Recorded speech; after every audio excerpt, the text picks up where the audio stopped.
Hello everyone, आप सभी लोगों का स्वागत है टीचिंग परीक्षा के आज के इस वीडियो में, जिसके अंदर में फ्रेंड्स हम लोग एक बहुत ही इंपॉर्टेंट वाला क्वेश्चन करने वाले हैं। एक इंपॉर्टेंट सेशन हम लोग करेंगे जिसके अंदर में बहुत सारे इंपॉर्टेंट क्वेश्चन रहेंगे। आप लोगों को बता दूं फ्रेंड्स कि पॉलिटी के टॉप 100 क्वेश्चंस को हम लोग यहां पर में डिस्कस करने वाले हैं। डिफरेंट एग्जाम्स के अंदर में ये क्वेश्चंस पूछे गए हैं। अगर आप लोगों ने ये पूरा सेशन देख लिया तो आप लोगों के लिए पॉलिटी बहुत ज्यादा आसान हो जाएगा।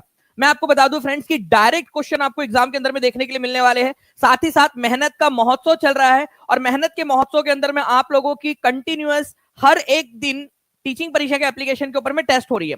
तो आप लोगों ने क्या करना है, आप लोगों ने जो है फ्रेंड्स अच्छे से ये वीडियो देखना है और शाम में जब आपकी टेस्ट होगी टीचिंग परीक्षा के एप्लीकेशन पर, इसके ऊपर में फ्री ऑफ कॉस्ट टेस्ट देनी है ताकि आप लोग अपने आप को जांच सके। तो चलिए ज्यादा देर ना करते हुए जल्दी से आगे बढ़ते हैं। उससे पहले फ्रेंड्स मैं आपको बता दूं, there is nothing impossible to him who will try. तो क्या आप ट्राई करना चाहते हो? कितने बच्चे हैं यहां पर में जो ये ट्राई करने के लिए तैयार है कि सर हम जो है टॉप 100 के अंदर में आने का ट्राई करेंगे?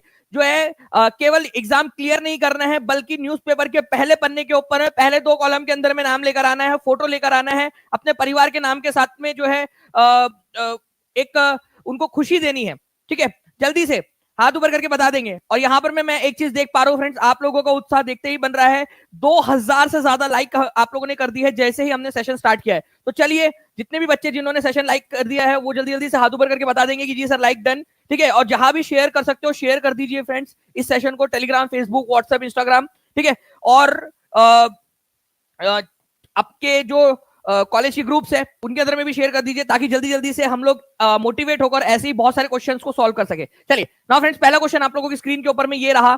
ठीक है, आप लोगों को अपना स्कोर बताते रहना है। थोड़ी थोड़ी देर में मैं पूछता रहूंगा कितना स्कोर हुआ है। मानव अधिकार दिवस प्रतिवर्ष कब मनाया जाता है? बहुत ही इंपॉर्टेंट क्वेश्चन है, इसको सुपर डुपर इंपॉर्टेंट मार्क करिए फ्रेंड्स। ठीक है, क्योंकि मैं यहाँ पर मैं आप लोगों को ये भी बता दूंगा कि क्यों मनाया जाता है मानव अधिकार दिवस। ठीक है, तो मानव अधिकार दिवस जो है फ्रेंड्स हर साल मनाया जाता है 10 दिसंबर। ठीक है, क्योंकि 10 दिसंबर 1948 को जो है फ्रेंड्स क्या हुआ था, universal declaration of human rights. ठीक है, मानव अधिकारों की सार्वभौम घोषणा हुई थी। ठीक है, ये क्या है, इसके अंदर में जो है फ्रेंड्स यूनाइटेड नेशंस ने एक रिजोल्यूशन जो पास किया था उसको लागू किया गया था, जिसके अंदर में ये कहा गया कि हर एक इंसान को जन्मजात कुछ अधिकार होते हैं। ठीक है, तो इंसानों के अधिकारों की घोषणा की गई थी इस दिन। इसी वजह से जो है ह्यूमन राइट्स डे 10 दिसंबर को मनाया जाता है, क्योंकि 10 दिसंबर 1948 को, ठीक है, ये घोषणा की गई थी। तो बहुत इंपॉर्टेंट है, universal declaration of human rights, मानव अधिकारों की सार्वभौम घोषणा कब हुई थी? जल्दी से लिखिए आप लोग, कौन सा साल था जिस साल ये हुई थी। और इसी वजह से 10 दिसंबर को हम लोग क्या करते हैं, मानव अधिकार दिवस मनाते हैं। इंपॉर्टेंट पॉइंट याद रखना है आप लोगों ने। आगे बढ़ते हैं हम लोग फ्रेंड्स, यहां पर मैं बहुत सारी चीजें, ये पूरा का पूरा मैंने आप लोगों को लेबर, ठीक है, एंड राइट्स, इसके अंदर में आप लोगों को पढ़ाया है मैंने पेड क्लास के अंदर में। नाउ नेक्स्ट आगे बढ़ते हैं हम लोग। यहाँ पर आप लोग बोलोगे तो एक और सेशन मैं उसके अंदर में अरेंज कर दूंगा नॉलेज कैप्सूल में। ठीक है, मुझे बताइएगा जरूर। तो भारत के राष्ट्रपति लोकसभा और राज्यसभा में क्रमशः कितने सदस्यों को मनोनीत कर सकते हैं? ठीक है, तो देखिए, लोकसभा और राज्यसभा हमारे संसद के दो जो है सदन है, और राष्ट्रपति भी संसद का जो है वो पार्ट होता है। तो राष्ट्रपति लोकसभा में कितने सदस्यों को मनोनीत कर सकता है? ठीक है, और राज्यसभा में कितने? अब देखिए फ्रेंड्स, पहले जब था स्थिति 2019 से पहले, ठीक है, 2 सदस्यों को मनोनीत कर सकता था, लेकिन अब वो बंद हो गई है प्रथा। अब जो है किसी को भी मनोनीत नहीं करता लोकसभा के अंदर में। एंग्लो इंडियन सदस्यों को, 2 एंग्लो इंडियन सदस्यों को मनोनीत करता था, बिना इलेक्शन लड़े उनको भेज देता था लोकसभा में। लेकिन ठीक है, वो प्रथा बंद हो गई, अब 0 हो गया। राज्यसभा में पहले से ही प्रथा चली आ रही है कि 12 लोगों को राष्ट्रपति नॉमिनेट करता है। ठीक है, कला, खेल और समाज सेवा, इन सारे क्षेत्रों से। ठीक है, तो फ्रेंड्स 12 लोगों को राज्यसभा में, लोकसभा में 0। अब तो आंसर क्या हो जाएगा? आंसर अब आप लोगों का हो जाएगा, वो हो जाएगा आपका जो है 0 और 12। ठीक है, ये याद रखना आप लोगों ने। पहले लोकसभा बोला है, इसी वजह से पहले लोकसभा वाला फिर राज्यसभा वाला। ठीक है, क्रमशः बोला है तो इसमें याद रखना होता है आप लोगों ने कि क्या बोला क्या आपको। ठीक है, तो आपका 47, 41 और बीपीएससी मोटर व्हीकल इंस्पेक्टर 2022 में पूछा गया था। इस समय में क्वेश्चन का आंसर कुछ और हो सकता था, लेकिन फ्रेंड्स अब जो आंसर है आप लोगों का ये होगा जो मैंने आपको बताया, 0 और 12। कितने लोगों ने आंसर सही लगाया था? जल्दी से हाथ ऊपर करके बता दीजिए। ठीक है, अगर आंसर सही लगाया है तो हाथ ऊपर करके बता दीजिए जल्दी जल्दी से। ठीक है, चलिए नेक्स्ट क्वेश्चन की तरफ में हम लोग आगे बढ़ते हैं फ्रेंड्स हमारे। ठीक है, राष्ट्रपति द्वारा राज्यसभा के लिए कितने सदस्य जो है वो मनोनीत किए जाते हैं? देखिए, ये क्वेश्चन आया हुआ क्वेश्चन है, जल्दी से आप लोगों को बताना है। ठीक है, बताइए जल्दी से। अब यहां पर मैं केवल और केवल राज्यसभा बोला है।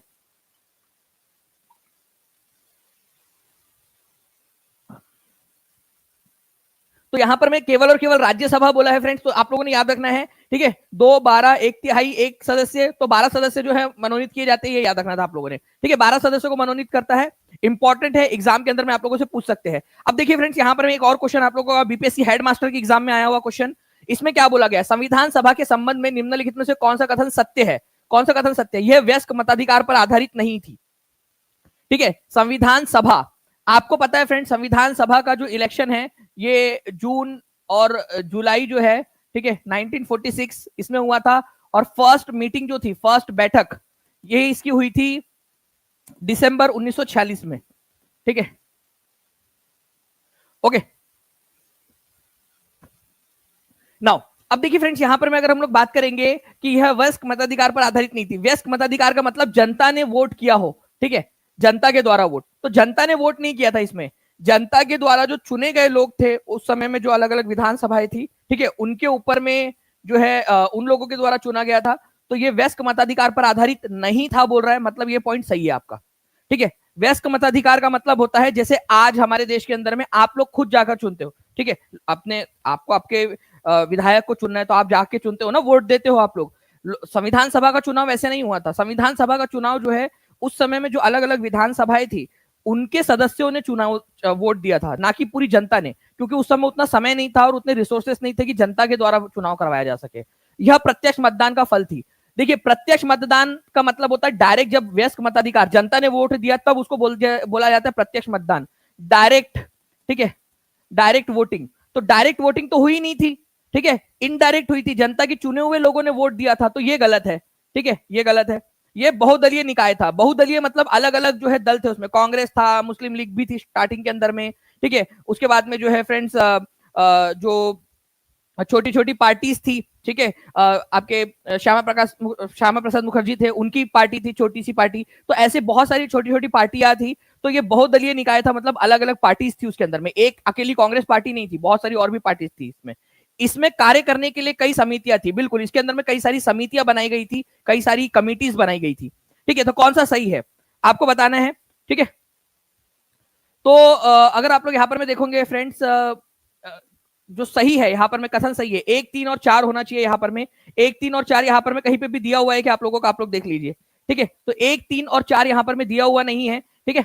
आप लोगों से सही वाला पूछा हुआ है, सेकंड वाला गलत है, तो जहां जहां पर में सेकंड दिया है पहले तो उसको काट दो, ठीक है। उसके बाद में 1, 3 और 4 नहीं दिया है तो ऊपर में से कोई नहीं यहाँ पर में इसका आंसर हो जाएगा आप लोगों का, ठीक है, ये याद रखना है आप लोगों ने, ठीक है, कोई भी नहीं, क्योंकि यहाँ पर में जो ऑप्शन है आप लोगों का वो दिया ही नहीं है, जो ऑप्शन होना चाहिए, ठीक है, आप समझ गए, जो ऑप्शन होना चाहिए था वो ऑप्शन यहाँ पर में नहीं दिया है, इसी वजह से जो है फ्रेंड्स इसका आंसर हो जाएगा, ठीक है, 1, 3 और 4, ओके, क्योंकि यहां ऑप्शन के अंदर में नहीं दिया है वो चीज। चलिए आगे बढ़ते हैं हम लोग फ्रेंड्स, यहां पर में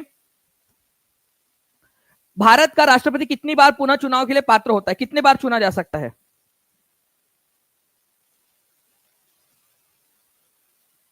बताएंगे जल्दी जल्दी से आंसर आप लोग।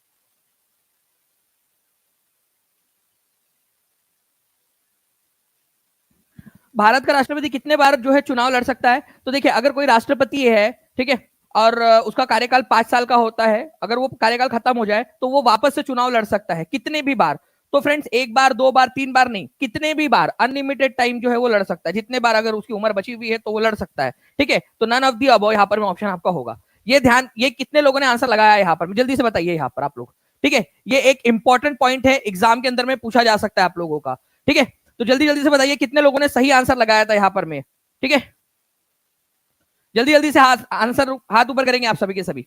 ओके, तो भारत का राष्ट्रपति कितनी बार पुनः चुनाव के लिए पात्र होता है, ठीक है, तो कई बार होता है, ठीक है, कोई सीमा नहीं है, तो आंसर हो जाएगा कोई, ठीक है, सीमा नहीं है, कोई सीमा नहीं है उसके ऊपर में, कितने भी बार लड़ सकता है, अनलिमिटेड टाइम लड़ सकता है, तो आंसर यहाँ पर में अनलिमिटेड टाइम दिया नहीं है, इसी वजह से आंसर इसका उपयुक्त में से एक से अधिक नहीं होगा, उपयुक्त में से कोई नहीं होगा, कई सारे लोग उपयुक्त में से एक से अधिक लगा देंगे, 1 बार 2 बार 3 बार नहीं, उपयुक्त में से कोई नहीं, क्योंकि आंसर डायरेक्ट होना चाहिए कि कोई सीमा नहीं है, ऐसा आंसर होना चाहिए। ठीक है, तो E is the correct answer, unlimited होना चाहिए था, ऑप्शन में दिया ही नहीं है। नाउ भारत का राष्ट्रपति कितनी बार पुनः चुनाव लड़ सकता है? देखिए फ्रेंड्स, यहाँ पर मैं आपका टीआरई 1 के अंदर में ये क्वेश्चन आया था, ठीक है, 2023 के अंदर में, और आप लोग देख सकते हो फ्रेंड्स 67वीं बीपीएससी में 2022 के अंदर में एक क्वेश्चन इस तरीके से आया था। अब बताइए इसका आंसर क्या होगा? ठीक है, आप लोगों ने कमेंट्स के अंदर में आंसर्स करते रहने हैं, स्पीड में आंसर करिए, आप लोगों का ये बोनस क्वेश्चन जल्दी जल्दी से आप लोगों ने आंसर करना है। बताइए,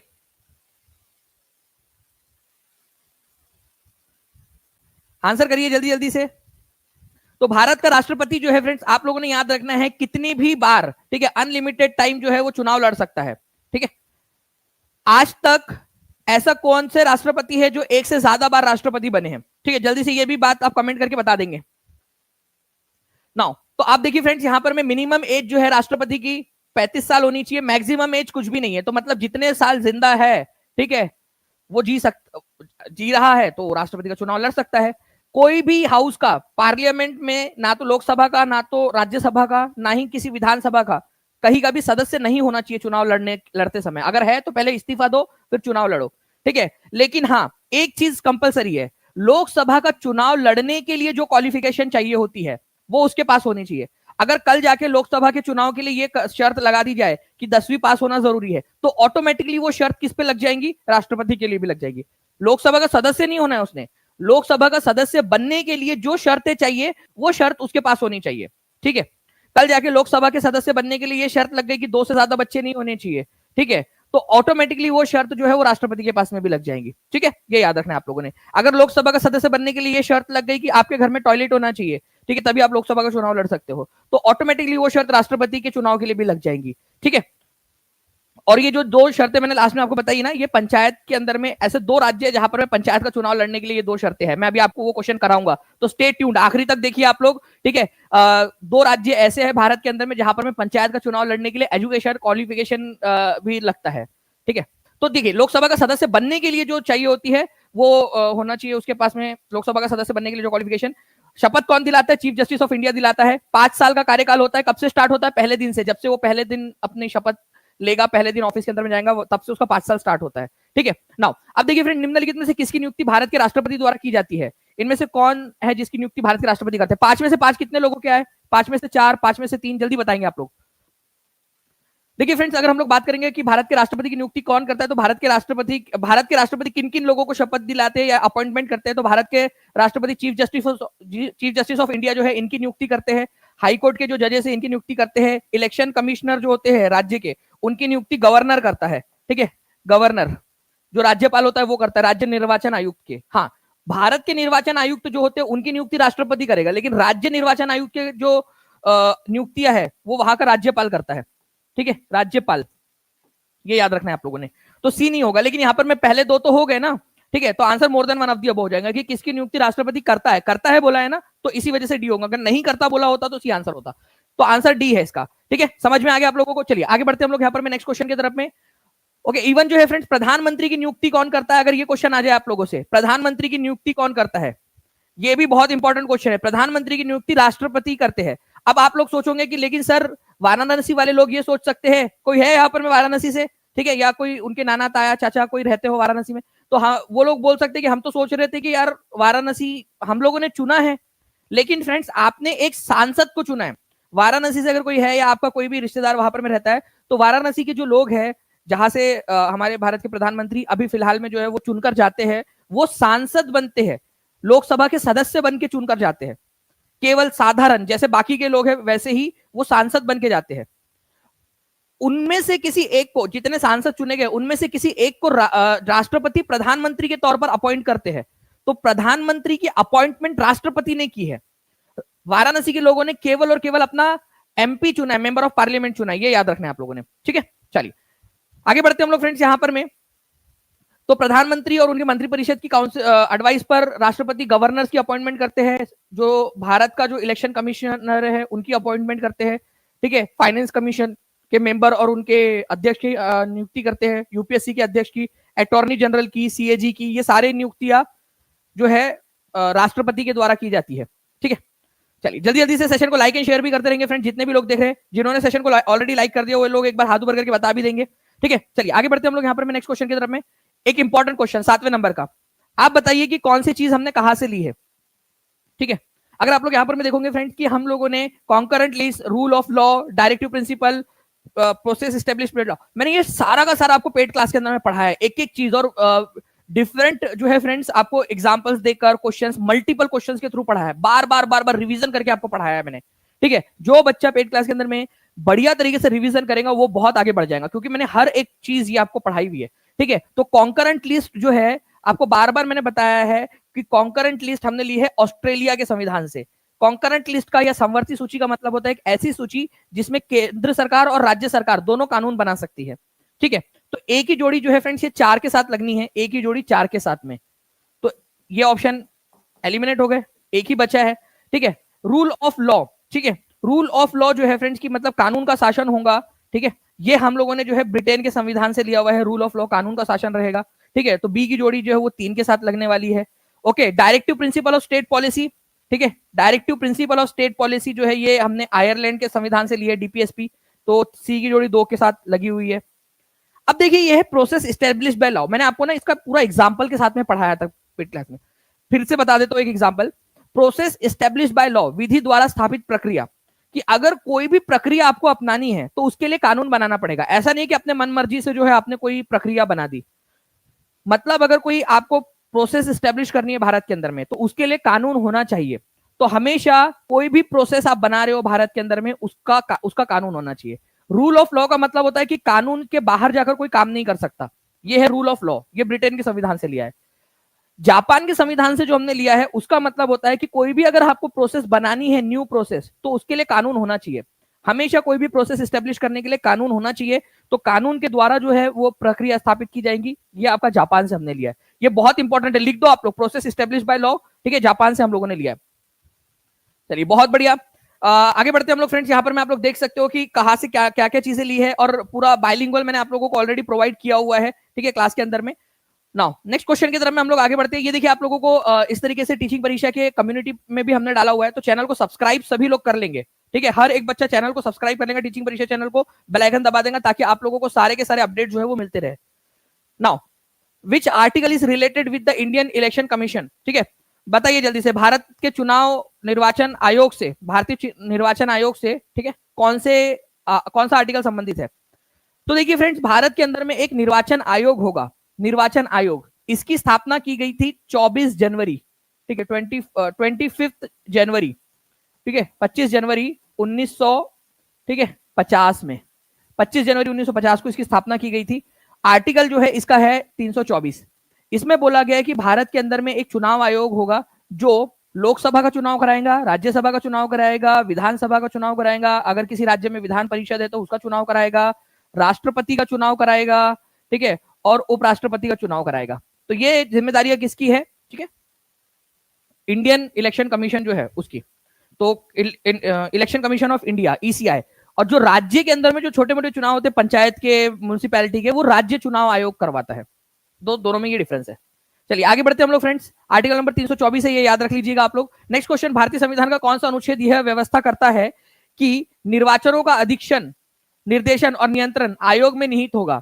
कौन सा आर्टिकल है, देखिए टीआरई 2 का क्वेश्चन है, कौन सा आर्टिकल है जो ये कहता है कि भारत के अंदर में कोई भी चुनाव जो हो रहे हैं उसका डायरेक्शन देने का अधिकार, ठीक है, उसके जो है उसको उसके ऊपर में निगरानी रखने का अधिकार, उसको कंट्रोल करने का अधिकार जो है वो किसके पास रहेगा, एक इलेक्शन कमीशन नामक संस्था होगी उसके पास में होगा।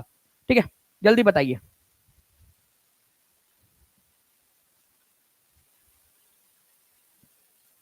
तो एक इलेक्शन कमीशन नाम की संस्था होगी और उसके पास में ये सारे अधिकार होंगे। ये बात आर्टिकल नंबर 324 में कही गई है। आपको एग्जाम का ओरिजिनल क्वेश्चन मैंने यहां पर में करवा दिया है। कितने लोगों ने सही आंसर लगाया था, हाथ ऊपर कर दीजिए एक बार जल्दी जल्दी से, हाथ ऊपर करके बता देंगे जितने भी बच्चे जिन्होंने सही आंसर लगाया था यहां पर में। ओके, चलिए नेक्स्ट क्वेश्चन की तरफ में आगे बढ़ते हैं हम लोग।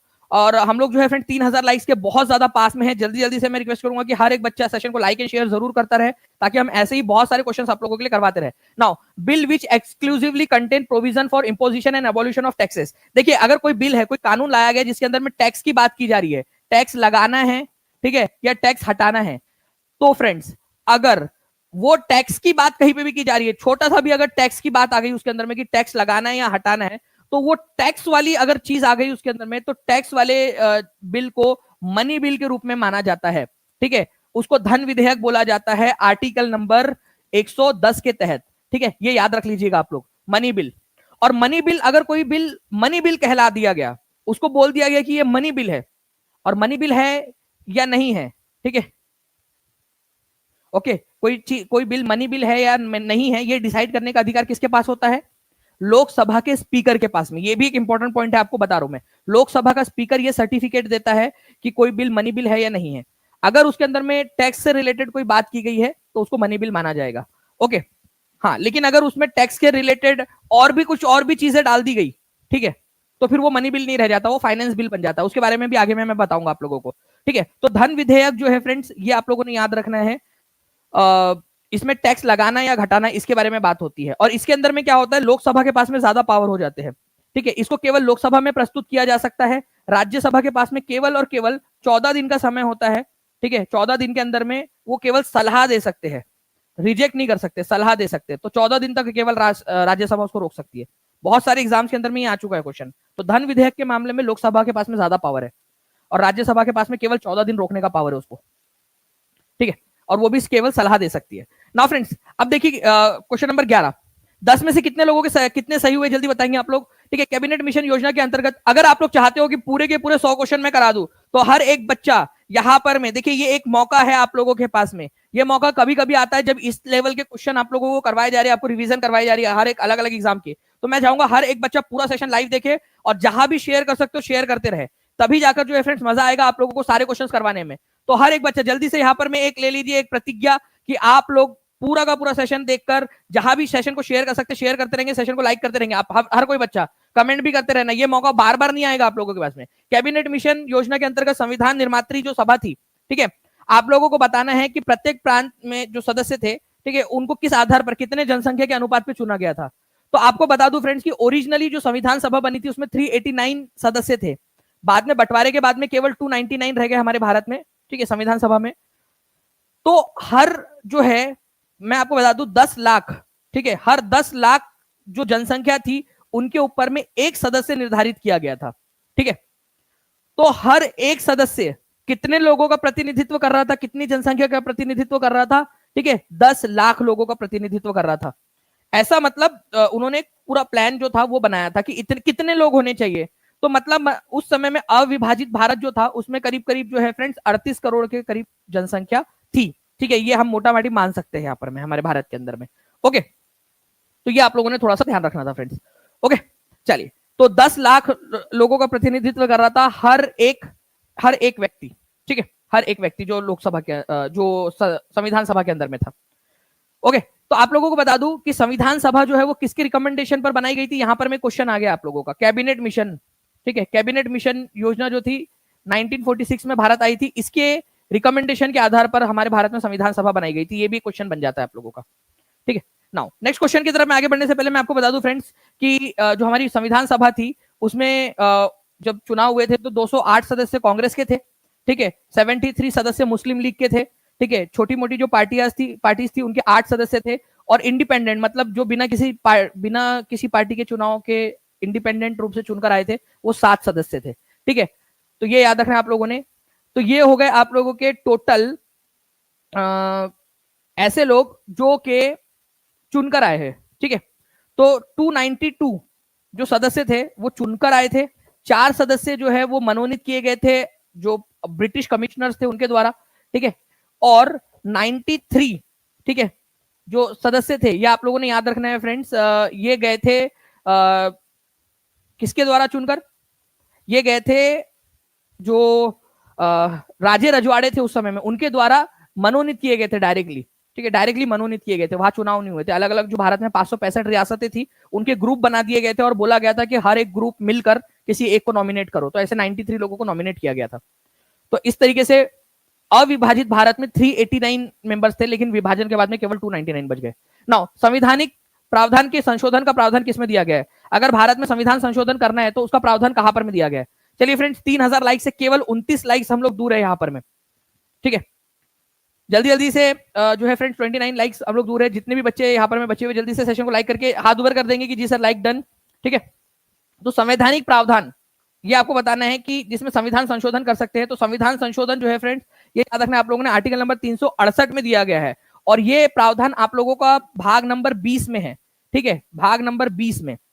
ओके, भारत के संविधान के भाग नंबर 20 के अंदर में आपको बोला गया है कि आप संविधान में संशोधन कर सकते हैं, आर्टिकल नंबर 368। तो कितना हमारा संविधान देखिए कितना अच्छा है। हमारे संविधान ने खुद कहा है कि अगर जरूरत पड़े तो हमारे भारत के आने वाली जो सरकारें हैं जरूरत के हिसाब से समय समय पर संशोधन कर सकती है। तो भाग नंबर 20 में, ठीक है, मतलब भाग बेसिकली चैप्टर से, अलग अलग चैप्टर में बांट दिया गया, उसमें आर्टिकल नंबर 368 है, जिसके अंदर में ये कहा गया है कि संविधान संशोधन किया जा सकता है। ठीक है, तो अब तक जो है फ्रेंड्स 108 बार संविधान संशोधन किया जा चुका है हमारे भारत के अंदर में। ठीक है, 108 बार। और 108वां संविधान संशोधन जो था वो था महिलाओं को, ठीक है, लोकसभा में और विधानसभा में 33% रिजर्वेशन देने का। ठीक है, चलिए, तो C is the correct answer. Now संघीय सूची के अंतर्गत शामिल कौन सा है? संघीय सूची, देखिए हमारे भारत के अंदर में जो है ना 3 प्रकार की सूची बनाई गई है। एक संघीय सूची है जिसको केंद्रीय सूची भी कहा जाता है। ठीक है, संघीय। एक राज्य की सूची है जिसमें राज्य के काम है, और एक है समवर्ती। समवर्ती का मतलब होता है फ्रेंड्स के ऐसे काम, ठीक है, जो दोनों मिलकर कर सकते हैं। संघ या केंद्र जो है वो कौन कौन से काम कर सकते हैं? ठीक है, जैसे आपको बता दूं डिफेंस, अगर भारत को डिफेंस करना है तो वो केंद्र का काम है। रेलवे जो है फ्रेंड्स, अगर बात करूं तो रेलवे पर पूरा अधिकार संघ का है, केंद्र का है। करेंसी, कोई कौन सी मुद्रा चलेगी भारत में, ठीक है, ये काम जो है वो केंद्र सरकार का है। वही अगर मैं बात करूं पुलिस की, तो पुलिस जो है वो राज्य सरकार की सूची के अंदर में आती है। ठीक है, उसके बाद में जो है फ्रेंड्स, अगर मैं बात करूं आप लोगों से, खेती, एग्रीकल्चर, राज्य सरकार की सूची में आती है पुलिस। ठीक है, कानून व्यवस्था, कानून व्यवस्था बनाना, कानून व्यवस्था, ठीक है, कानून व्यवस्था। उसके बाद में एग्रीकल्चर, ये राज्य की सूची में आता है। Defence, railway, currency, communication, communication का मतलब होता है संचार, जैसे डाक विभाग हो जाए, कम्युनिकेशन। कम्युनिकेशन किसके अंदर में आता है? कम्युनिकेशन जो है फ्रेंड्स ये संघ सूची में आता है। तो रक्षा और संचार ये केंद्र सरकार की सूची में आते हैं। तो केंद्र सरकार की सूची में एक से अधिक, उपयुक्त में से एक से अधिक आंसर हो जाएगा। कृषि जो है फ्रेंड्स ये स्टेट की लिस्ट में आता है, स्टेट में। ठीक है, तो D is the correct answer. Okay, बाकी जो है अगर आप बोलोगे तो पूरा का पूरा, ठीक है, कि कौन कौन सी लिस्ट में क्या क्या आते हैं, हम लोगों ने इसको ऑलरेडी देखा हुआ है। संघ सूची के अंदर में 100 जो है विषय आते हैं टोटल। ओके, तो बहुत सारी चीजें उसके अंदर में, पड़ोसी देशों के साथ में जो है फॉरेन रिलेशंस किसके साथ में कैसे रखने हैं, ठीक है, वो सारा का सारा भी आप लोगों का इसमें ही आता है संघ सूची के अंदर में। नाउ निम्नलिखित में से कौन सा राज्य सन 1949 में भारतीय संघ में सम्मिलित हुआ? मतलब वो बाद में जाकर 1949 के अंदर में जाकर भारत के अंदर में सम्मिलित हुआ। ठीक है, तो देखिए फ्रेंड्स, मणिपुर जो है फ्रेंड्स, आप लोगों को बता दूं कि जो है ना भारत में, ठीक है, भारत के अंदर में अक्टूबर 1949 के अंदर में आधिकारिक रूप से, मतलब उन्होंने ये तो बोल दिया था कि हम जो है वो विलय करेंगे भारत के अंदर में, ठीक है, लेकिन वहां पर में जो है फ्रेंड्स चुनाव करवा लिया गया। ठीक है, राजतंत्र कायम हो गया वहां पर में। लेकिन धीरे से क्या हुआ बाद में, अक्टूबर 1949 के अंदर में, ठीक है, आधिकारिक रूप से, औपचारिक रूप से जो है भारत के अंदर में शामिल हो गया मणिपुर। तो मणिपुर जो है वो अंदर बाहर होता रहा भारत में। पहले वो आजादी के कुछ दिन पहले भारत के अंदर में शामिल होने की घोषणा कर दी वहां पर में, उनके जो राजा थे बोध चंद्र सिंह, उन्होंने। फिर जो है उन्होंने जनता के दबाव में वहां पर में चुनाव करवा दिया। वहां पर में उन्होंने संवैधानिक मोनार्की, राजतंत्र स्थापित कर दिया। ठीक है, खुद को राजा घोषित करते हुए, और बोला कि हमारे यहाँ चुनाव होंगे, हमारा अलग से व्यवस्था रहेंगी। फिर बाद में जो है फ्रेंड्स उन्होंने और दबाव जब उन पर पड़ा भारत सरकार की तरफ से, तो उन्होंने आधिकारिक रूप से, ठीक है, अक्टूबर 1949 में फाइनली भारत के अंदर में मिलने का निर्णय ले लिया, और आधिकारिक रूप से, ठीक है, औपचारिक रूप से भारत के अंदर में मिल गए। ठीक है, तो ये याद रखना है आप लोगों ने कि मणिपुर जो है फ्रेंड्स ये अक्टूबर 1949 के अंदर में भारत में मिला था। ठीक है, अक्टूबर 1949 में औपचारिक रूप से भारतीय संघ के अंदर में। इंपॉर्टेंट पॉइंट है, एग्जाम के अंदर में पूछा जा सकता है। ओके, नाउ अब देखिए फ्रेंड्स, यहां पर मैं आप लोगों का ये क्वेश्चन है, ठीक है, बहुत ही इंपॉर्टेंट क्वेश्चन, बताइए इसका आंसर क्या होगा।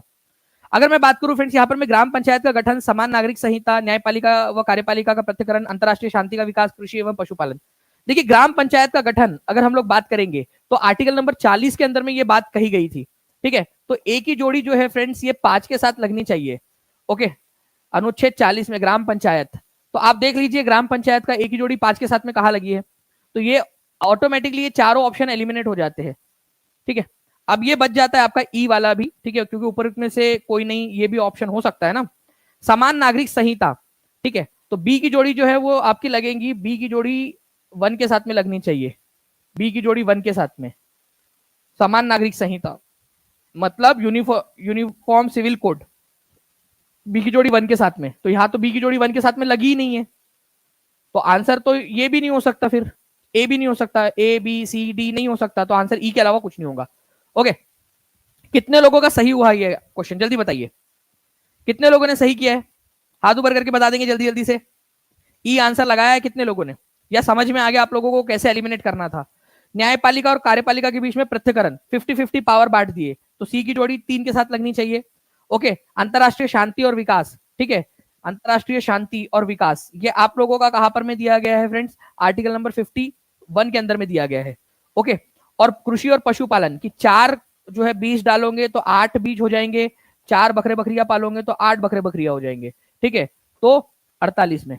ओके, तो ये याद रखने के लिए आप लोगों को आसान था, मैंने पांचों के पांचों आर्टिकल्स आपको बता दिए, ठीक है। चल आगे बढ़ते हम लोग यहाँ नेक्स्ट क्वेश्चन की तरफ में। हमारे सर्वोच्च न्यायालय ने किस केस में कहा कि निजता का अधिकार मौलिक अधिकार है? प्राइवेसी चाहिए कि नहीं चाहिए आपके, जो है मान लीजिए कि आपके जो भी आपके अभी व्हाट्सएप है, आपका इंस्टाग्राम है, आपका फेसबुक है, ठीक है, ये हिस्ट्री आपके घर वालों के सामने खोल दे या फिर सार्वजनिक कर दे पूरा, नहीं ना। तो फ्रेंड, सर्वोच्च न्यायालय ने कौन सा केस था जिसके अंदर में कहा था कि प्राइवेसी जो है वो मौलिक अधिकार है आप लोगों को, आर्टिकल नंबर 21 के तहत, जिंदा रहने के लिए तेरी कसम प्राइवेसी की भी जरूरत है सनम, ठीक है, प्राइवेसी नहीं रहेंगी तो फिर आप, मेरे को नहीं लगता आप जिंदा रह पाओगे, ठीक है। पता चले कि आपकी शादी हुई हुई है, ठीक है, आपके ऑफिस के ग्रुप के अंदर में बस एक किसी से आप बात भी कर रहे हो तो आपकी वाइफ ने आपका कत्ल कर दिया, ठीक है, और अगले दिन अखबार में खबर आ रही है कि एक वाइफ ने, ठीक है, अपने पति का किया कत्ल, व्हाट्सएप ग्रुप के अंदर में उसने अपनी सहकर्मी को केवल भेजा था हाय, ठीक है, सचिन देखकर, ठीक है, आराम से, नहीं तो तुम्हारी तरफ से व्हाट्सएप बहुत सारे जाते इधर उधर। देखिए, सर्वोच्च न्यायालय ने किस केस में कहा कि निजता का अधिकार जो है मौलिक अधिकार है? तो फ्रेंड्स, यहां पर में याद रखना है कि जस्टिस के एस पुट्टा स्वामी केस के अंदर में ये बात कही गई थी, के एस पुट्टा स्वामी केस के अंदर में। ओके, के एस पुट्टा स्वामी केस के अंदर में, ये याद रखना है आप लोगों ने, आंसर हो जाएगा आप लोगों को ऑप्शन नंबर डी, ठीक है।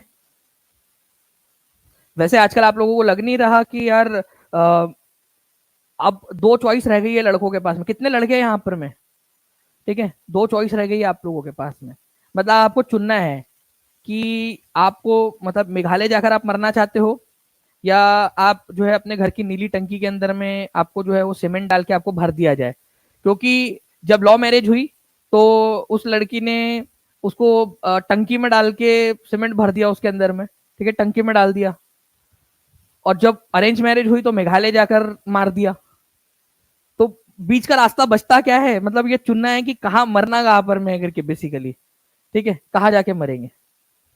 ओके, तो अभी फिलहाल में मतलब चुन नहीं पा रहे कि मतलब कहाँ पर में जाना मरना है, तो मैं कभी कभी सोचते कि यार मेघालय जाकर मरे क्या, वहां पर में चलो कम से कम एक बार वादियां देखकर मरेंगे, फिर लोग सोचते कि यार इतना दूर जाकर कौन मरेगा, ठीक है, पास में ही मर जाए तो अच्छा है, तो कम से कम घर के पास में ही रहेंगे, तो मतलब वो डिसाइड करने का बचा हुआ है अभी बहुत सारे लड़कों का, ठीक है। चलिए आगे बढ़ते हैं हम लोग फ्रेंड्स, यहाँ पर में how much majority is required for constitutional amendment to create new state, ठीक है। अगर मान लीजिए कि एक नया राज्य बनाना है, मान लीजिए कि बिहार को तोड़कर 2 राज्य बनाने हैं, ठीक है, या बिहार को 4 टुकड़ों में बांटना है फॉर एग्जाम्पल, तो कितने जो है मेजोरिटी की जरूरत पड़ेगी? भाई कुछ भी नहीं है, साधारण बहुमत चाहिए होता है, ऑर्डिनरी बहुमत, ऑर्डिनरी जो है यहाँ पर में मेजोरिटी चाहिए होती है, ऑर्डिनरी बहुमत से जो है ये यहाँ पर में काम बन जाता है। आर्टिकल नंबर 3 के अंदर में ये बात की गई है, ये याद रखना है आप लोगों ने, आर्टिकल नंबर 3 के अंदर, जिसमें ये कहा गया है कि भाई अगर मान लीजिए कि संसद ऑर्डिनरी जो है बहुमत के जरिए या साधारण बहुमत के जरिए भी अगर एक विधेयक पास कर देती है कि कोई राज्य को उसकी सीमा चेंज की जाए या उसका नाम बदल दिया जाए या उसको और राज्यों में बांट दिया जाए, तो सिंपल सा आर्टिकल नंबर 3 के तहत किया जा सकता है, साधारण बहुमत, ठीक है।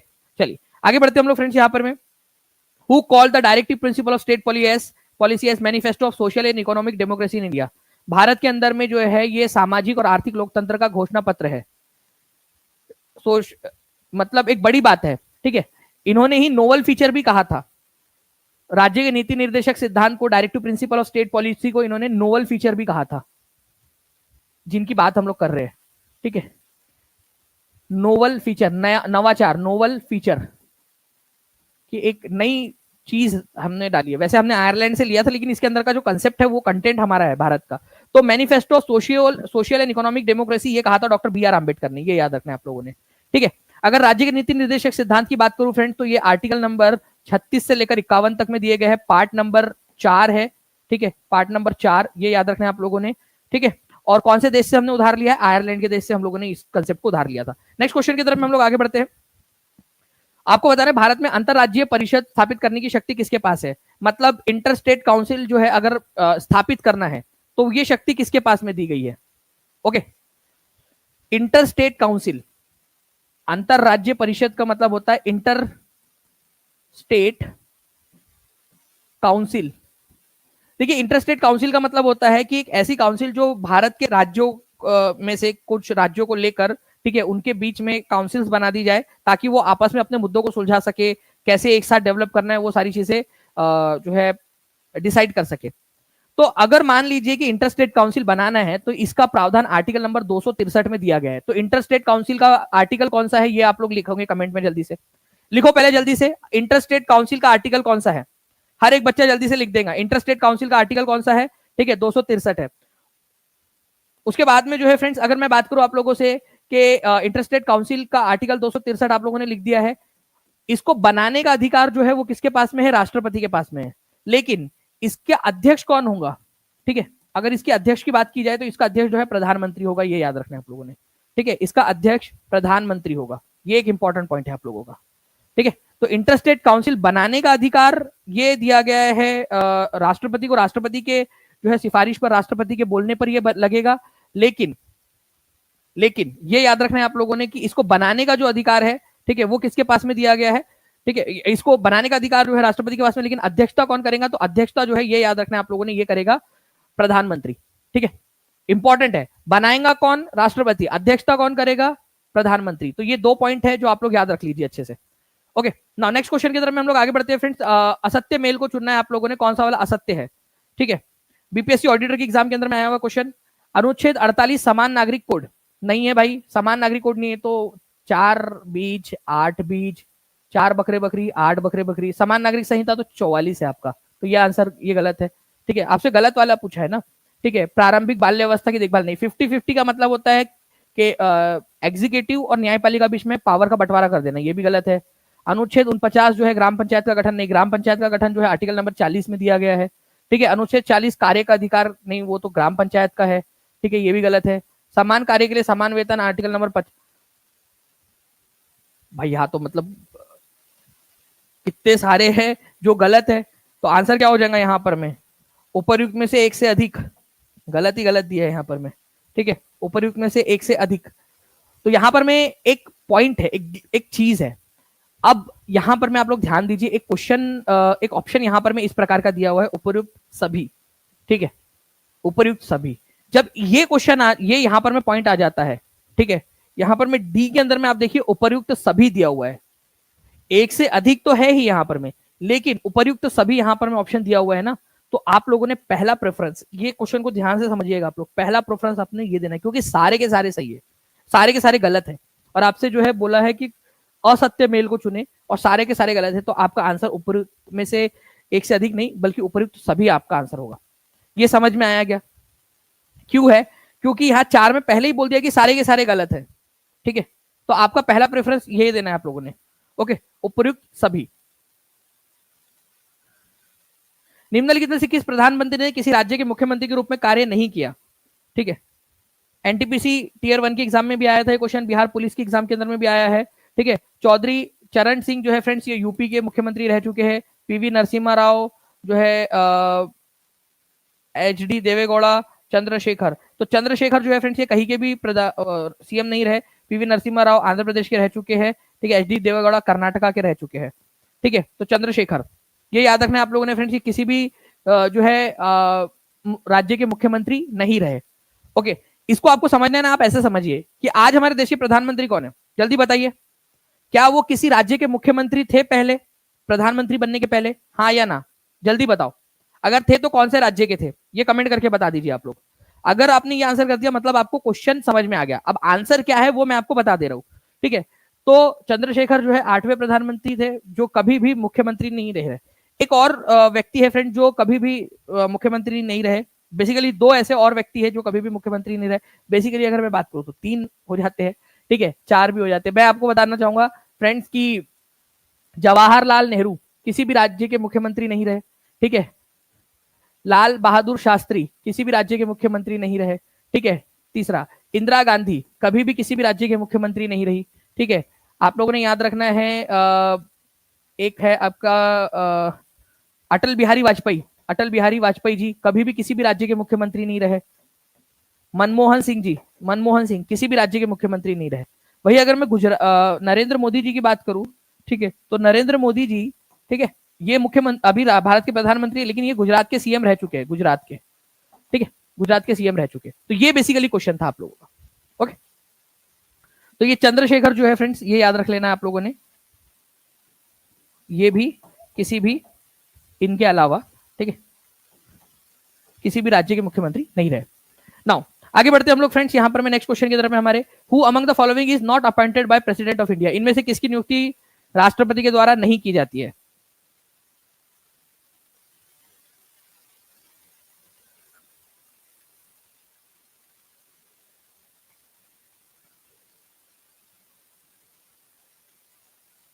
देखिए फ्रेंड्स, राष्ट्रपति मैंने आपको बताया कि जो भारत में अलग अलग राज्यों के गवर्नर है इनकी नियुक्ति जो है राज्य राष्ट्रपति के द्वारा की जाती है।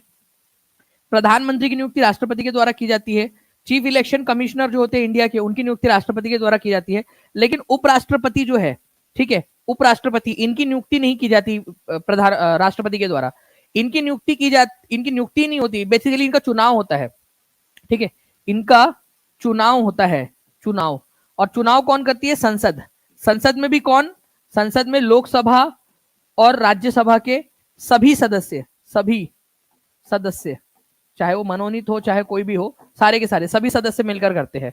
तो लोकसभा और राज्यसभा के सभी सदस्य जो है इनकी नियुक्ति करते हैं, ये याद रखना है आप लोगों ने। ओके, इंपॉर्टेंट पॉइंट, एग्जाम के अंदर में पूछ सकते हैं, इनका चुनाव करते हैं बेसिकली। तो आपसे पूछा गया कि कौन किसको अपॉइंट नहीं करते, तो आंसर इसका ऑप्शन नंबर डी हो जाएगा, ठीक है। नेक्स्ट क्वेश्चन की तरफ में आगे बढ़ते हैं हम लोग फ्रेंड्स। यहाँ पर में चुप रहने की स्वतंत्रता भारत में किस प्रकार का अधिकार है? चुप रहने की स्वतंत्रता, ओके, जैसे बोलने की स्वतंत्रता वैसे चुप रहने की भी स्वतंत्रता है। तो बताइए, तो चुप रहने की स्वतंत्रता है फ्रेंड्स भारत के संविधान के अंदर में आपको, ठीक है, दी गई है। और ये फंडामेंटल राइट है आपका। मान लीजिए कि आपको जो है कल जाके पुलिस उठाकर लेकर चले जाए, ठीक है, कि भाई आप लोग जो है इतना बढ़िया सेशन देख रहे थे, इतने सारे क्वेश्चन करा रहे थे और आप लोगों ने इसको शेयर नहीं किया, बहुत सारे बच्चे जिन्होंने लाइक नहीं किया, और आप लोगों को जो है वो उठाकर लेकर चले जाए पुलिस, ठीक है, दो दो हाथ इधर से पकड़े पुलिस वालों ने, दो पैर नीचे से पकड़े, उठा के लेके चले जाए आप लोगों को, ठीक है, और बोले कि बताओ कि किसके दबाव में तुमने जो है वो शेयर नहीं किया था, किसके दबाव में तुमने लाइक नहीं किया सेशन को। तो फ्रेंड्स आप जो है अपने खिलाफ कि नहीं क्यों नहीं किया, तो आप वहां पर में चुप रह सकते हो कि क्योंकि आपको पता है यार आपने गलत की, लेकिन आप बताना नहीं चाहते, आप चुप रहना चाहते हो। तो चुप रहने की स्वतंत्रता आपको फंडामेंटल राइट है आपका कि चुप रह करके ना बताए, ठीक है। तो चुप किसी भी केस में अगर मान लीजिए, ओके, अगर आपको एक चीज ऑन अ सीरियस नोट, एक चीज बता दूं आपको कि आप लोगों को आपके खुद के खिलाफ गवाह बनने के लिए दबाव नहीं डाला जा सकता। कल जाके ये नहीं बोल सकते कि भाई यहां पर में ममता कुमारी जी जो है उनको उठाकर लेकर चले गए और बोले कि बोलो कि तुमने गांधी जी की हत्या की थी करके, ठीक है, और ममता कुमारी जो है वो डर के मारे बोल दे हाँ हाँ मैंने की थी गांधी जी की हत्या। तुम्हारा जन्म कब हुआ था? 1999 में। अरे गांधी जी की तो अस्थियां भी पता नहीं कहाँ, ठीक है, चली गई होंगी उस समय में, प्रशांत महासागर में चली गई होंगी, ठीक है, उस समय तक तो बेसिकली आपको आपके खिलाफ जो है वो आप अपने खुद के खिलाफ गवाह नहीं बन सकते, ठीक है। आप क्या कर सकते हो ना, ठीक है, आप अपने जो है गुनाह कबूल कर सकते हो, ठीक है, कि हाँ मैंने ये गुनाह किया है, ठीक है, लेकिन आपको उसके आधार पर सजा नहीं होगी। ओके, कल जाके मान लीजिए कि भावेश सर ने बोला कि अकबर की हत्या जो है, अकबर के खाने में जहर मैंने मिलाया था, ओके, तो वो उन्होंने बोल दिया कि हाँ मैंने किया। अब काम पुलिस का है कि वो जो है जाकर जांच करे कि क्या सच में उन्होंने किया था ये काम, ठीक है। और अगर सबूत ना मिले तो भावे सर चिल्लाते रह जाए कि मैंने मारा था, अशोका को भी मैंने मारा, जो है अकबर को भी मैंने मारा, गांधी जी को भी मैंने मारा, ठीक है, चिल्लाते रह जाए, उनको कोई सजा नहीं हो सकती अगर उनके खिलाफ सबूत नहीं मिल रहा है। तो ये बात बहुत इंपॉर्टेंट है। कई सारे मूवीज में ऐसा दिखाया जाता है कि उन्होंने गुनाह कबूल कर लिया और उसको सजा हो गई। अरे ऐसा नहीं होता, आप खुद के खिलाफ जो है वो नहीं बन सकते, ठीक है। चलिए आगे बढ़ते हैं हम लोग फ्रेंड्स, यहां पर मैं नेक्स्ट क्वेश्चन की तरफ में, लेकिन मैं आप लोगों से जो है 10 जो है पॉइंट्स बताने की आज्ञा चाहूंगा आप लोगों को, लेकिन आने वाले जो क्वेश्चन है वो बहुत अच्छे से समझ में आ जाएंगे, ठीक है, ध्यान से समझिए आप लोग। मैं आपको बता रहा हूं फ्रेंड्स, लेजिस्लेटिव काउंसिल के बारे में, विधान परिषद के बारे में। हमारे भारत के अंदर में केवल और केवल, ठीक है, कुछ राज्य ऐसे जहां पर में विधान परिषद है। वो राज्य कौन से है? एक है यूपी बिहार, ठीक है, दिल वालों के दिल का करार, यूपी बिहार, ठीक है। उसके बाद में मध्य जो है महाराष्ट्र, उसके बाद महाराष्ट्र है, कर्नाटका है, तेलंगाना है, ठीक है, आंध्र प्रदेश। ये केवल और केवल 6 राज्य ऐसे हैं जहां पर में विधानसभा के साथ साथ में विधान परिषद भी है, ठीक है, विधानसभा के साथ में विधान परिषद। अगर मान लीजिए, ठीक है, विधान परिषद बनाना है या हटाना है, ठीक है, कल जाके झारखंड बोले कि हमें विधान परिषद चाहिए और बिहार बोले कि हमारा विधान परिषद खत्म कर दो, तो ये पॉइंट आर्टिकल नंबर 169 के तहत किसके पास अधिकार है ये करने का? संसद के पास में। तो आर्टिकल नंबर 169 में ये बोला गया है कि अगर कोई राज्य ये डिमांड करता है या संसद को ऐसा लगता है कि उस राज्य के अंदर में, आप कौन से राज्य से बिलोंग करते हो, चलो बता दो, देखते हैं कि यहाँ पर में हो जाएगा। मैक्सिमम लोग ऐसे बिहार से बिलोंग करते होंगे, 90% से ज्यादा लोग, ठीक है, लेकिन फिर भी बताइए आप कौन से राज्य से बिलोंग करते हो। तो अगर आप बिहार से या यूपी से बिलोंग करते हो तो आप लोगों के पास में पहले विधान परिषद है, आपको उसको हटाने के लिए अगर बोलना है तो आर्टिकल नंबर 169।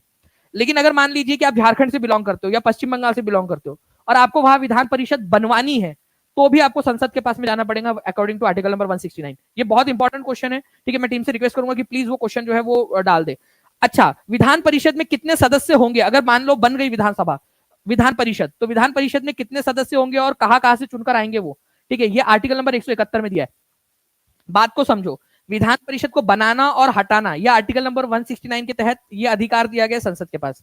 आर्टिकल नंबर 171 171 वो कहता है कि विधान परिषद में जो संरचना होंगी उसकी वो कैसी होंगी, जैसे कि 1/3 सदस्य जो है वो कहां से आएंगे, ठीक है, जो अलग अलग निकाय है, अलग अलग जो निकाय बेसिकली मतलब होता है आपका नगर पालिका, ठीक है, महानगर पालिका, पंचायत, वहां से चुनकर आएंगे, ठीक है, वहां से डायरेक्ट जनता से नहीं, ये इन लोगों के द्वारा चुनकर भेजे जाएंगे 1/3 सदस्य।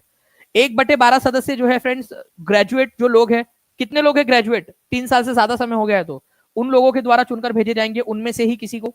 1/12 सदस्य जो है वो शिक्षकों के द्वारा चुनकर जाएंगे, माध्यमिक विद्यालय के विद्यालय या उससे ऊपर में, ठीक है। 1/6 सदस्य जो है उन व्यक्तियों को राज्यपाल जो है डायरेक्टली नॉमिनेट कर देगा, और 1/3 और बच गया है, वो सदस्य विधानसभा के द्वारा चुनकर भेजे जाएंगे। विधानसभा के द्वारा किन्हीं लोगों को अलग से, अपने में से नहीं, बाहर में से किसी को चुनकर भेजा जाएगा, ठीक है। मान लीजिए कि कल जाके नीतीश चचा का और तेजस्वी मामा का जो है फोन आ जाए, ठीक है, दोनों का, कि दानिश सर बात सुनो, हम ना आपको बिहार की विधान परिषद में भेजना चाहते हैं, ठीक है। मैं बोलूंगा कैसे भेजोगे? क्या आप मेरे को जो है वो पंचायतों की तरफ से भेजोगे, ठीक है, क्या आप मेरे को जो है स्नातक की तरफ से भेजोगे, ठीक है, क्या आप मेरे को शिक्षक की तरफ से भेजोगे, क्या आप मेरे को जो है राज्यपाल के द्वारा डायरेक्टली नॉमिनेट करवा दोगे, या आप विधानसभा के पास में जो पावर है 1/3 लोगों को भेजने का वहां से भेजोगे, ठीक है। तो फिर वो बोलेंगे कि सर आपको विधानसभा के द्वारा जो है हमारे पास में अधिकार है कि हम 1/3 लोगों को भेज सकते हैं, ठीक है, तो उनमें से भेज सकते हैं, ठीक है। तो ये आप लोगों को याद रखना है फ्रेंड्स। अच्छा, विधानसभा का 1/3 से कम इसका अनुपात नहीं होना चाहिए। जैसे फॉर एग्जाम्पल अगर मैं आपको बताऊं, ठीक है, एक चीज इंपॉर्टेंट है कि विधानसभा, ठीक है, अगर विधानसभा की संख्या 300 है, फॉर एग्जाम्पल ले रहे हैं, ठीक है, एग्जाम्पल, तो विधानसभा के अगर है तो विधान परिषद जो है कितना होगा, 1/3 होगा इसका, 1/3, ठीक है, मैक्सिमम की बात कर रहा हूं मैं, मैक्सिमम 1/3 मतलब 100 हो सकता है विधान परिषद, लेकिन मिनिमम जो है वो तो डिसाइडेड है। मिनिमम किसी भी केस में 40 से कम नहीं होना चाहिए, कोई भी केस हो 40 से कम नहीं होना चाहिए, ठीक है। मैक्सिमम 1/3 हो सकता है, मिनिमम 40। लिख दो सभी लोग जल्दी जल्दी से, सभी के सभी, ठीक है। नाउ तो विधान परिषद जो है फ्रेंड्स ये कभी भी भंग नहीं होती, परमानेंट रहती है, ये याद रखना है आप लोगों ने। इसके सदस्यों का कार्यकाल 6 वर्ष का होता है, लेकिन ये हमेशा चलती है। ये कभी भी खत्म नहीं होती। विधान परिषद का उन्मूलन या निर्माण 169 के अंदर में दिया हुआ है और कम से कम 30 साल की आयु होना जरूरी है। ठीक है, चलिए ना आगे बढ़ते हैं फ्रेंड्स। हम लोग राज्य विधान परिषद का आकार राज्य विधानसभा की सदस्यता के कितने से अधिक नहीं हो सकता? बताओ जल्दी जल्दी से।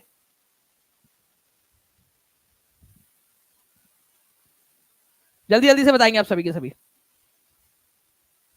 कितने से अधिक नहीं हो सकता है? ओके, तो मान लीजिए कि विधानसभा जो है आपकी विधानसभा, ठीक है,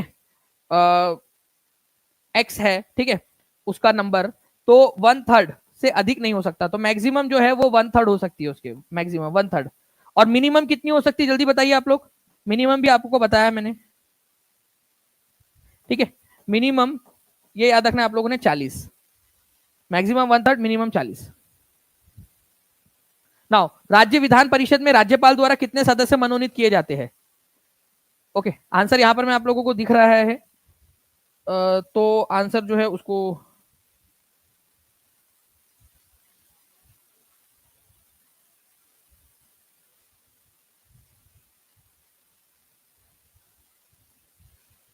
बताइए जल्दी जल्दी से, आंसर क्या होगा? देख तो नहीं लिया आप लोगों ने? ठीक है, तो देखिए फ्रेंड्स, राज्य की जो है राज्य विधान परिषद में राज्यपाल जो है क्या करते हैं, 1/6 जो है ना लोगों को, जितनी भी संख्या है विधान परिषद की, विधान परिषद का जो भी 1/6 आएगा उतने सदस्यों को क्या करते हैं, राज्यपाल मनोनीत करते हैं, राज्यपाल, ठीक है, अपने कोटे से। ठीक है, ऑब्वियसली बात है, वो अपने मनमर्जी से नहीं करते, जो भी उनको जो संसद है, ठीक है, जो उनकी विधानसभा है और जो बेसिकली वहां की सरकार है उनके सिफारिश के आधार पर करते हैं वो। ठीक है, तो आंसर हो जाएगा 1/6। राज्यपाल कितने लोगों को मनोनीत करते हैं? 1/6। ना अब देखिए फ्रेंड्स, ये भी क्वेश्चन आप लोगों का बनता है, बताइए 26वें नंबर का क्वेश्चन, इसका आंसर क्या होगा? आप लोग अगर चाहते हो फ्रेंड्स कि ऐसे ही पूरे के पूरे जो है 100 क्वेश्चंस आप लोगों को प्रॉपर्ली अच्छे से करवाए जाए, तो एक बार आप सभी लोग दबा के जहां भी शेयर कर सकते हो शेयर करते रहेंगे, टेलीग्राम, फेसबुक, व्हाट्सएप, इंस्टाग्राम, हर एक जगह पे जल्दी जल्दी से। ठीक है, ये एक इंपॉर्टेंट क्वेश्चन है आप लोगों का। ठीक है, अगर आप लोगों से बोला जाए कि किसी राज्य में विधान परिषद की स्थापना या समाप्ति का प्रावधान करना है तो भारतीय संविधान के कौन से इसमें दिया गया है? तो आर्टिकल नंबर 169 के अंदर में दिया गया है। कितने लोगों ने सही आंसर लगाया? हाथ ऊपर करके बता दो जल्दी जल्दी से। ठीक है, तो आंसर जो है फ्रेंड्स आप लोगों का क्या हो जाएगा? ठीक है, 169। अगर बनाना भी है या हटाना भी है तो आर्टिकल नंबर 169 के अंदर में बोला गया। बहुत ही इंपॉर्टेंट क्वेश्चन है ये, बार बार पूछा जाता है आप लोगों से। ठीक है, लिख दो, अगर विधान परिषद बनाना है या हटाना है, लिख कमेंट के अंदर में लिखते रहेंगे, ये बहुत ज्यादा इंपॉर्टेंट क्वेश्चन है आपका। ठीक है, बार बार पूछा जाता है ना। अब देखिए 27वें नंबर का question, which of the following freedoms is not available to Indian citizen under constitution? भारत के नागरिकों को प्राप्त नहीं है, ठीक है, स्वतंत्रता प्राप्त नहीं है, भारत के लोगों को प्राप्त नहीं है। Freedom of speech and expression, वाह जी वाह, बिल्कुल है हमारे को। भाषण और अभिव्यक्ति की स्वतंत्रता। Freedom to form association and union, ये भी हमारे पास में मौजूद है, हम संघ बना सकते हैं, समुदाय बना सकते हैं। ठीक है, freedom to reside in any part of India, भाई मेरी मर्जी, ठीक है, जाके अंडमान निकोबार के सबसे दक्षिणी कोने में जाके बस जाऊंगा, ठीक है, पानी पूरी का ठेला लगाएंगे वहां पर में, ये सारे अधिकार हमारे पास में मौजूद है। तो ऐसा कोई भी अधिकार यहाँ पर में मौजूद ही नहीं है जो हमारे को नहीं है भाई, नन ऑफ दी अबव, इनमें से कोई ऐसा है ही नहीं जो नहीं है। नॉट कंसेप्ट, भाषा समझो आप, एग्जामिनर ने क्या बोला है उसकी, ठीक है, तो कोई ऐसा यहाँ पर मैं ऑप्शन दिया ही नहीं है जिसको मैं निगेटिव मार्क कर सकूँ। यहाँ देखो पॉजिटिव पॉजिटिव पॉजिटिव कि ये भी अधिकार मौजूद है, ये भी मिला हुआ है, ये भी मिला हुआ है हमको। तो ऐसा कोई अधिकार है ही नहीं यहाँ पर में जो हमारे भारतीयों को अवेलेबल ना हो इनमें से। ठीक है, तो none of the above answer होगा। समझ में आया क्या? जल्दी बताइए, क्योंकि नहीं पूछा था यहाँ पर में, ये बहुत इंपॉर्टेंट है। ठीक है, तो क्वेश्चंस की प्रैक्टिस करने से होगा, जितना ज्यादा प्रैक्टिस करोगे उतना ज्यादा आप लोगों के लिए ये होता जाएगा अच्छे से। नाउ नेक्स्ट क्वेश्चन की तरफ में आगे बढ़ते हैं हम लोग फ्रेंड्स। आर्टिकल नंबर 19 के अंदर में ये सारे के सारे आपको दिए गए और ये पूरा मैंने डिटेल में पढ़ाया है विथ जो है आपको एक्सप्लेनेशन। मैंने आर्टिकल नंबर 19 के अंदर में आपको किस तरीके से फ्रीडम ऑफ प्रेस, ठीक है, प्रेस की स्वतंत्रता कहां पर में दी गई है, प्रेस या मीडिया की स्वतंत्रता, फ्रीडम ऑफ प्रेस, ये अभिव्यक्ति की स्वतंत्रता के अंदर में दिया गया है। ये आपको मैंने प्रूफ के साथ दिखाया हुआ है वहां पर में पेड क्लास के अंदर में। ठीक है, जजमेंट, सुप्रीम कोर्ट के जजमेंट के साथ। ठीक है, which right is specific to minorities, कौन सा अधिकार केवल अल्पसंख्यकों को मिला हुआ है, अल्पसंख्यक। अब ये अल्पसंख्यक या माइनॉरिटीज जो है दो प्रकार के होते हैं, एक होते हैं धार्मिक आधार पर, ठीक है, भारत में हिंदू धर्म को छोड़कर जितने भी है वो अल्पसंख्यक है, धार्मिक आधार पर या हो सकता है भाषा के आधार पर। जैसे कि अगर आप हिंदी भाषी हो, अगर अगर आप तमिलनाडु में चले जाओगे तो तमिलनाडु के अंदर में आप माइनॉरिटी हिंदी भाषी हो जाओगे, माइनॉरिटी में आ जाओगे। वैसे ही अगर आप धार्मिक तौर पर जो है हिंदू के अलावा, तो आप माइनॉरिटी में बौद्ध हो जाए, जैन हो जाए, मुस्लिम हो जाए, सिख, ईसाई, ये धार्मिक माइनॉरिटीज है। तो right to freedom of religion ये तो सबको सबको मिला हुआ है। Right to freedom of religion all minorities के अलावा भी है, सबको, हिंदुइज्म और बाकी सब लोगों को भी अपना है राइट टू फ्रीडम, ये भी सबको मिला हुआ है। ठीक है, सबको, हर को, ऑल, सबको मिला हुआ है, not only minorities. Right to constitutional remedy, संवैधानिक उपचार का अधिकार, अगर आपको आपके फंडामेंटल राइट नहीं मिल रहे तो कोर्ट चले जाओ, ये भी सभी को मिला हुआ है। ठीक है, तो which right is specific to minorities, ऐसा यहां पर में कोई भी नहीं है जो केवल और केवल माइनॉरिटीज के लिए है। तो ये none of the above answer होगा। क्यों? क्योंकि माइनॉरिटीज को जो अधिकार दिए गए फ्रेंड्स, वो आप लोगों के स्पेसिफिकली आप लोगों को बताना चाहूंगा कि आर्टिकल नंबर 29 और आर्टिकल नंबर 30 में दिए गए हैं। इसमें बोला गया है कि अपनी भाषा को बचा के रखने का अधिकार। जैसे मैथिली भाषा, कितने लोग हैं जो मैथिली बोलते हैं, भोजपुरी बोलते हैं, कई सारे इलाकों में वो माइनॉरिटीज में होंगे, तो अपनी भाषा को बचाने का अधिकार, अपने कल्चर को, अपने स्क्रिप्ट को बचाने का अधिकार, ये माइनॉरिटीज को दिया गया आर्टिकल नंबर 29 में। इसके अलावा अपने एजुकेशनल इंस्टीट्यूशंस बनाने का अधिकार, ठीक है, अपने एजुकेशनल इंस्टीट्यूशंस या फिर अपने शैक्षणिक संस्थान और उनके प्रशासन को और उनके जो भी देखरेख है, ठीक है, उसको करने का अधिकार ये दिया गया है। ठीक है, माइनॉरिटीज को। तो आर्टिकल नंबर 29 और आर्टिकल नंबर 30 ये जो है फ्रेंड्स, ये दो अधिकार है जो केवल माइनॉरिटीज को है। और माइनॉरिटीज भी दो प्रकार की है, धार्मिक तौर पर और भाषाई तौर पर, दोनों ही प्रकार की माइनॉरिटीज को ये दिया गया। नाउ फ्रेंड्स देखिए, according to which article of Indian constitution it is obligatory for government to promote welfare of other backward class. ठीक है, अन्य पिछड़ा वर्ग जो है उनके कल्याण को बढ़ावा देने के लिए अनिवार्य है। बताइए जल्दी से।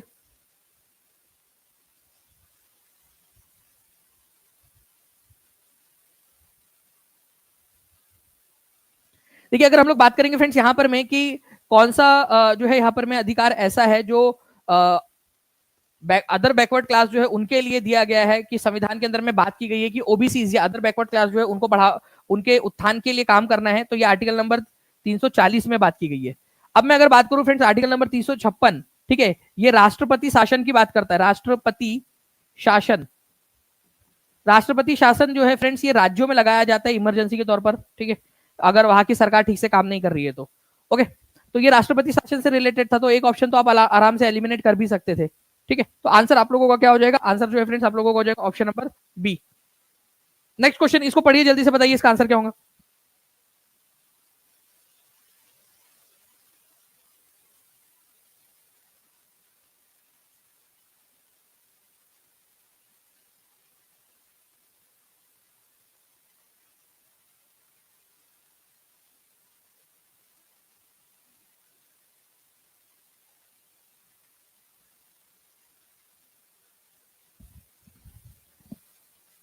जी बताइए जल्दी से फ्रेंड्स, इसका आंसर क्या होगा आप लोगों का? आइडेंटिफाई द फॉल्स स्टेटमेंट, असत्य कथन की पहचान कीजिए। तो first general election of Lok Sabha was held in 1951। ठीक है, 1951 के अंदर में जो है फ्रेंड्स पहली बार लोकसभा का चुनाव हुआ था आजाद भारत के अंदर में।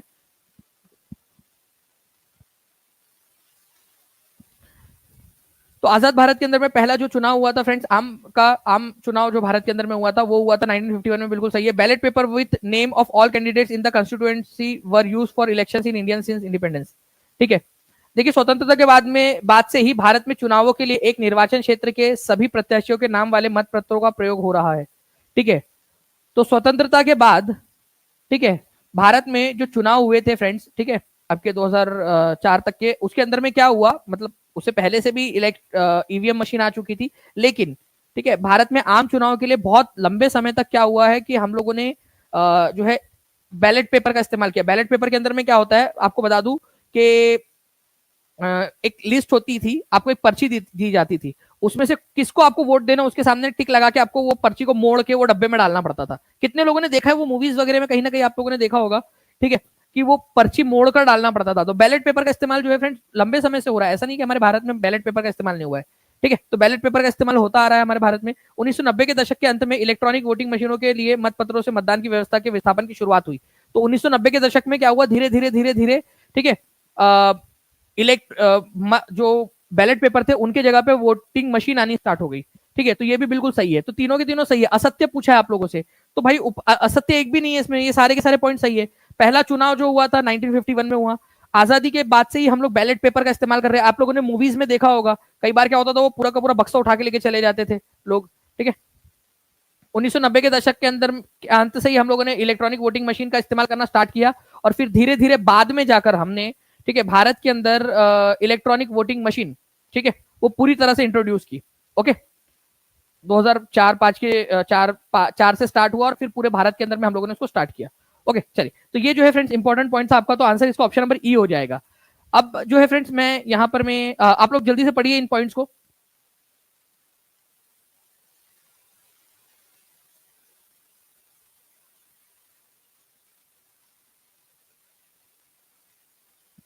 तो ये आप लोगों को समझ में आया ना फ्रेंड्स। एक दो चीजें हैं जो मैं आप लोगों से पूछना चाहूंगा जल्दी जल्दी से, आप लोग क्या मेरे को आंसर उसका कर सकते हो, जल्दी से बताइए। और बहुत सारे और भी क्वेश्चंस हैं जिसको हम लोग देखेंगे आगे में आने वाली क्लासेस के अंदर में भी, लेकिन एक चीज है, मैं आप लोगों से जो सवाल पूछना चाहता हूँ उनके आंसर आप लोग जल्दी जल्दी से करिए। मेरे को बताइए यहाँ पर में कि ह्यूमन राइट डे हम लोग कब मनाते हैं? Human rights day, human rights day, human rights day कब मनाया जाता है? जल्दी से बताएंगे आप सभी के सभी, फास्ट, एकदम स्पीड में आंसर आ जाना चाहिए। और जो सही आंसर कर रहे हैं बच्चे कमेंट के अंदर में, उनके कमेंट्स को लाइक भी करते रहिए कीजिए आप लोग। और कौन कौन सी चीजें आप लोग पढ़ना चाहते हो, क्योंकि मैं आज एक्चुअली जो है फ्रेंड्स थोड़ा सा जो है हम समय लग गया हम लोगों को, लेकिन जो है बचे हुए जो क्वेश्चन है वो हम लोग जरूर करेंगे। कितने लोग चाहते हैं कि आज के क्वेश्चंस की रिवीजन के साथ में मैं वो कल क्वेश्चन कराऊं, मतलब इन क्वेश्चंस को भी इंक्लूड कर लूं कल के क्वेश्चन में, कल वाले सेशन के अंदर में, कल भी हम लोग इसको करेंगे, तो मुझे बताइएगा जरूर। और कमेंट के अंदर में आंसर करने के साथ साथ में नीचे में जो बच्चे पहले 10 मिनट के अंदर में आंसर कर देंगे उन लोगों को हार्ट भी दे दिया जाएगा। आपको बताना है कि लोकसभा के अंदर में और राज्यसभा के अंदर में कितने सदस्यों को मनोनीत किया जाता है, लोकसभा में और राज्यसभा के अंदर में, जल्दी जल्दी से बता देंगे आप सभी के सभी लोग, ठीक है। राष्ट्रपति कितने सदस्यों को मनोनीत करते हैं ये आप लोग बता दीजिएगा जल्दी से कमेंट करके। ओके, जल्दी जल्दी से आंसर करिए आप लोग। अच्छा, हमारे भारत का राष्ट्रपति कितने बार चुनाव लड़ सकता है ये भी आप लोगों को बताना है। भारत के राष्ट्रपति को चुनाव जो है, भारत के राष्ट्रपति को चुनाव जीतने के बाद में शपथ कौन दिलाता है?